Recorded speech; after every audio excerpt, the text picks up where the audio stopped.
Yang pertama isu Zul Nordin lah, ya.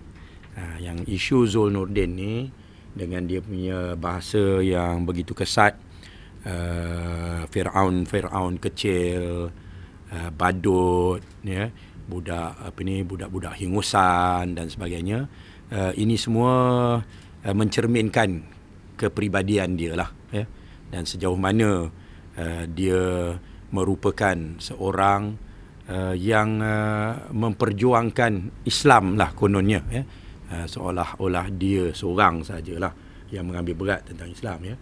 Lalu saya rasa saya pun tak nak jawab panjang dia punya kenyataan, hanya biar masyarakat sendiri menilai lah, ya, atas kenyataan-kenyataan beliau dan tindak tanduk beliau, ya.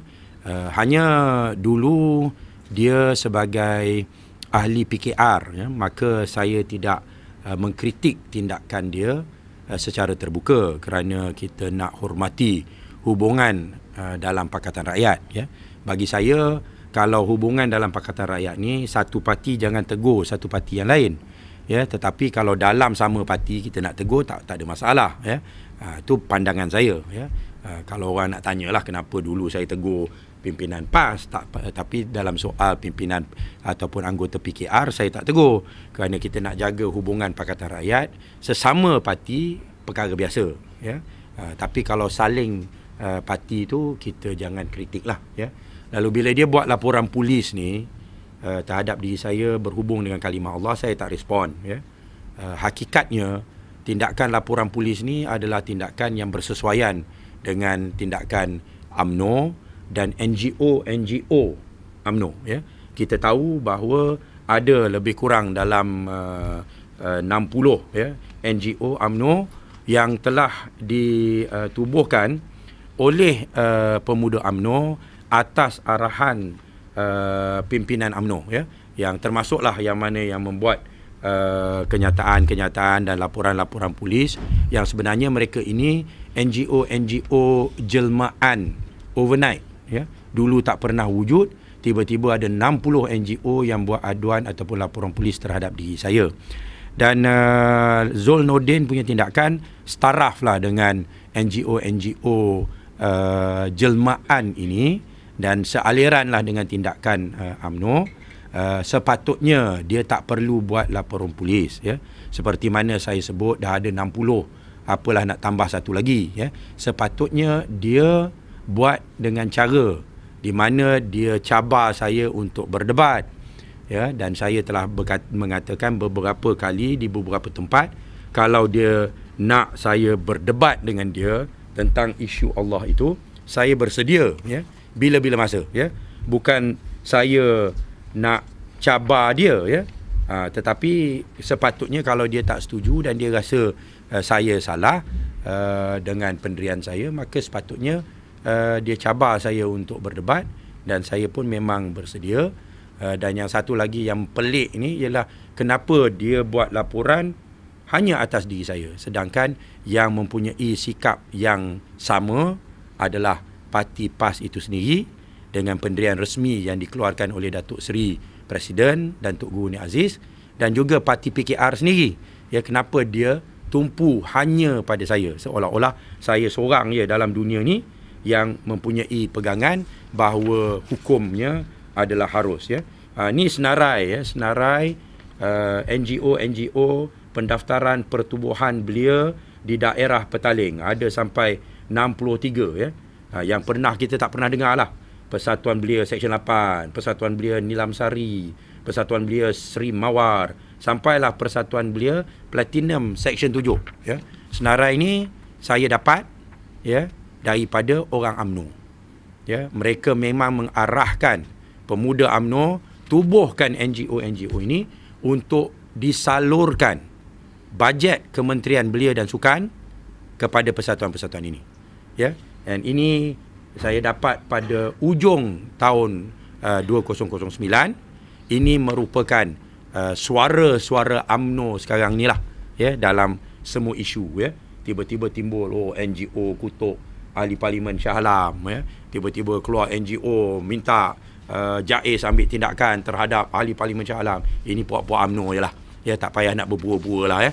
Ini semua memang senarai yang datang ya daripada daripada pejabat UMNO sendiri ya, bahagian Shah Alam ya, dan inilah yang kita tahu ya.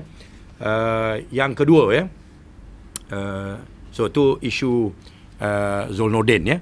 Saya menunggu dia lah ya, menunggu dia untuk nak set up tempat dan masa untuk kita bertemu dan kita berdebat, dan kita nak tengoklah siapa yang badut, siapa yang budak hengusan, dan siapa yang sebenarnya merupakan ahli politik yang nak cuba dapat glamour daripada isu ini ya.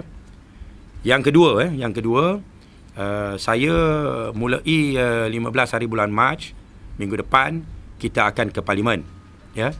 Persidangan parlimen akan dimulakan ya. Dan seperti mana yang semua orang maklum, isu GST adalah merupakan isu yang di antara yang terpenting yang akan dibahas ya di dalam parlimen ya.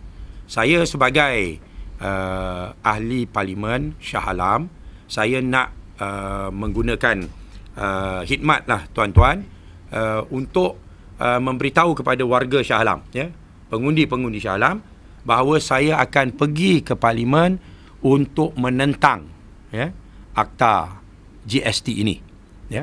Dan yang ketiga ya, so that's the second point ya. Sekarang lepas habis ni kan baru saya buka untuk sesi soal jawab lah ya. Yang ketiga ni soal isu perpaduan Melayu lah ya, dengan timbulnya buku Natrah, terlibatnya pemimpin-pemimpin tertentu berhubung dengan isu buku Natrah ini dengan dia punya headlines tak bukan mustahil Melayu bersatu ya. Saya nak maklumkan bahawa dalam isu Natrah ini sekalipun ya, orang Melayu tak bersatu ya.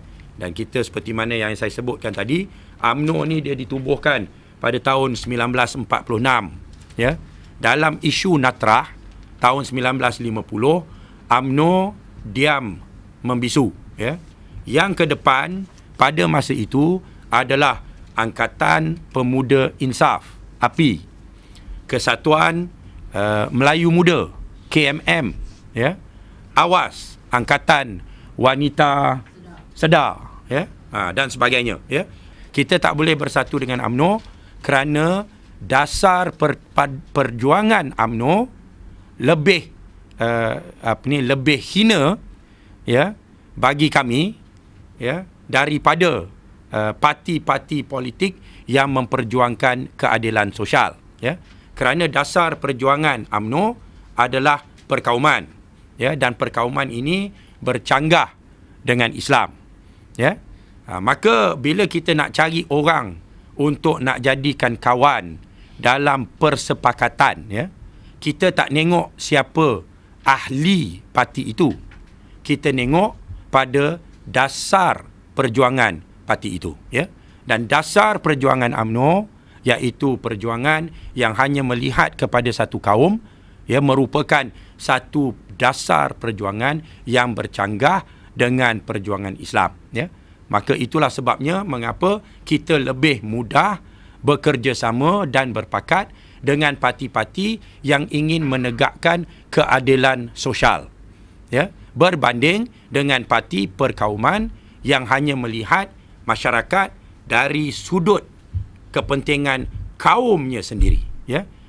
Lalu kalau orang kata sepatutnya kita ni lagi mudah bersatu dan bekerjasama dengan UMNO, ianya adalah sekali lagi satu mitos, kerana bila nak kerjasama kita tak tengok pada ahli, kita tengok pada dasar perjuangan. Dan dasar perjuangan UMNO adalah satu dasar perjuangan yang cukup jauh daripada dasar perjuangan PAS. Tidak ada titik pertemuan ya di antara perjuangan Islam dan perjuangan perkauman. Tapi ada titik pertemuan di antara perjuangan Islam dan perjuangan keadilan sosial.